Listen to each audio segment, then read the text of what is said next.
Welcome back to another video, guys. This past Wednesday, Bungie held their second live stream out of 3 for the series of Age of Triumph. This is the one where they went over what weekly rituals that you were able to partake in when it drops on March 28th.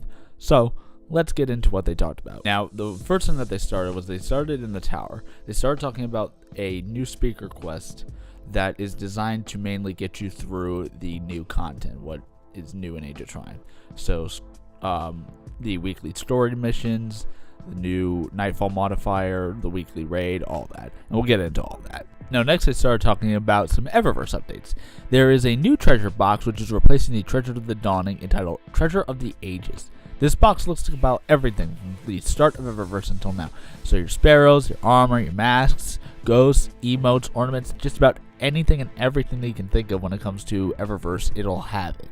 Now, because there's so much in the box, it might be a little difficult to get exactly what you want as a player. Like, what you want from the box is going to be quite a bit difficult to get, probably because of the RNG nature of the boxes. So what they're doing to help you with that is that normally now the Silver Dust kiosk only includes ornaments, but with the Age of Triumph, it'll be updated to include things like the mask from Festival of the Lost, some sparrows, some shaders, some emblems, all the emotes, and there's going to be new mystery bags that what seem to have armor from each of the different factions. So in a way, they are helping us get as much as we can out of our Silver Dust, and to complete our collections for the record book. As well, you're still getting them 3 per week, 3 for them per week, as long as you do these certain activities that are required for them. So you don't actually have to buy them. You'll still get your 3 every week. Now onto the weekly rituals. First off, they're changing the daily story mission to a weekly one. And each of these weekly ones are going to feature 2 sets of planets in 2 areas that you can play through and earn your legendary marks.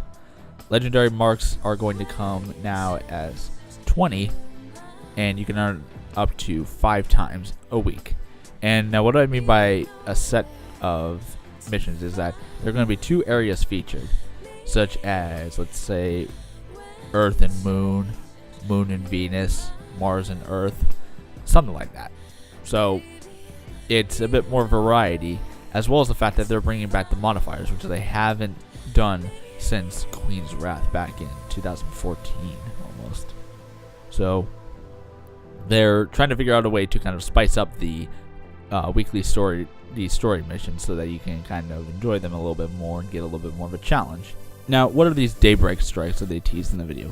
See, what I originally thought that daybreak strikes were going to be, I thought it was going to be like a separate playlist that you can do along with the heroic and nightfall. But it turns out what it actually is just a modifier for the nightfalls. They described the daybreak modifiers as epic modifiers turned on, as well as the mayhem modifier from Crucible.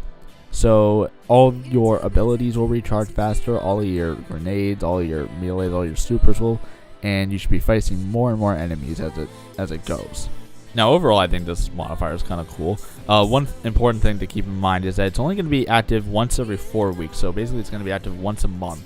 I find that really interesting. I'm curious if it's going to be at the same time as Iron Banner to kind of culminate as like kind of a PvP and PvE thing. So, I mean, as much as I would like for it to kind of be as often as possible, I think that the once a month thing makes it a little bit more special, and it kind of is that kind of thing, hey, go do this and just have fun and kill shit. So we'll see how that turns out. I think it'll be pretty cool. And of course, as I mentioned in the beginning of this video, the Nightfall buff is back. The blue flames have returned.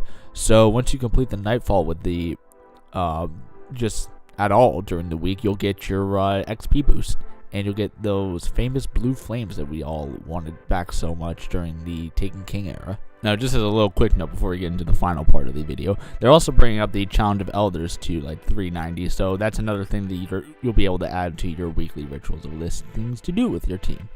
So that's always fun. More options is always good. So the final thing I want to talk a little bit about is this wasn't on the stream itself, but this came from a Bungie weekly update that just dropped today, actually.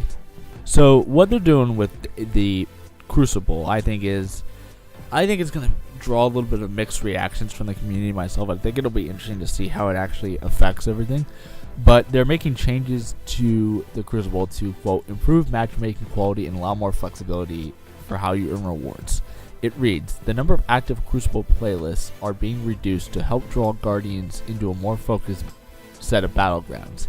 Each week will offer 5 core playlists in the center row and 1 rotating playlist in the top rotator. Private matches will still continue to remain on the bottom row, and classic players who do not own Rise of Iron will find their offerings each week in the top rotator, which can feature Zone Control, Combined Arms, Mayhem Clash, Mayhem Rumble, or Double Modes. Elimination will be available each week and will continue to be replaced with Trials of Osiris each weekend.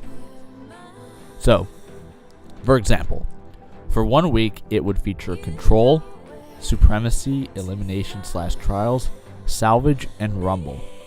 And the following week it would feature, let's say, Clash, Rift, Elimination, Trials, Skirmish, and Rumble Supremacy. This method of consolidation and rotation allows us to continue to feature all of our most popular core modes while also keeping the matchmaking pools as full as possible to facilitate matchmaking quality. Now they're also making updates to the bounties, reading that Lord Shaxx will continue to offer his weekly bounties and will now offer one for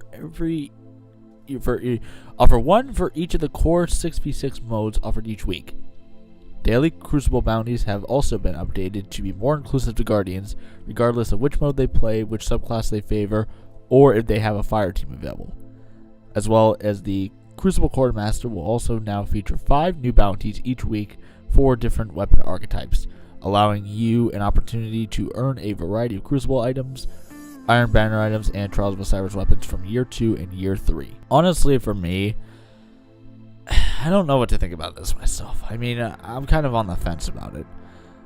I mean, I understand that, you know, it could improve matchmaking, and it can improve the quality of matchmaking, which would be great. It would be wonderful to have that. But to me, it kind of reads as if they're just kind of taking away modes in a way, not letting you play what you want. That's kind of what it looks like in a way. I mean, I know it's kind of one thing that I'll just have to wait and see and kind of in practice to see if it really does kind of improve the Crucible experience, and I do hope it does in the end, and I hope there's a good reason. But initially, it kind of looks like as if they are just kind of taking away the option to play what you want to play. Especially, and I know private matches are there, but as well, you're not always going to have friends always to play, and you just want to play, you know, PvP by yourself, or just kind of go in there and shoot people or be shot at.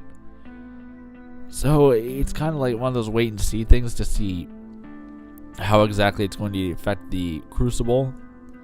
And I guess really the only thing that I can say is I hope for the best. I hope for the best, but expect the worst. So that about does it for this video.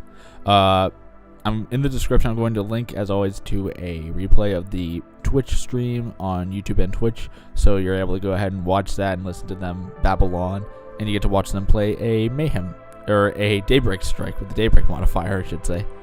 So you can go ahead and enjoy that and see how exactly it changes up the Nightfall, and hopefully enjoy it. As always, feel free to leave your thoughts and comments down below. Give it a like if you like it. Subscribe to stay up to date for future content, and I'll see you all next week for the final Age of Triumph stream, where they will reveal the armor sets that you'll get. So that'll be fun. I'll see y'all next week, everyone. Have a good weekend.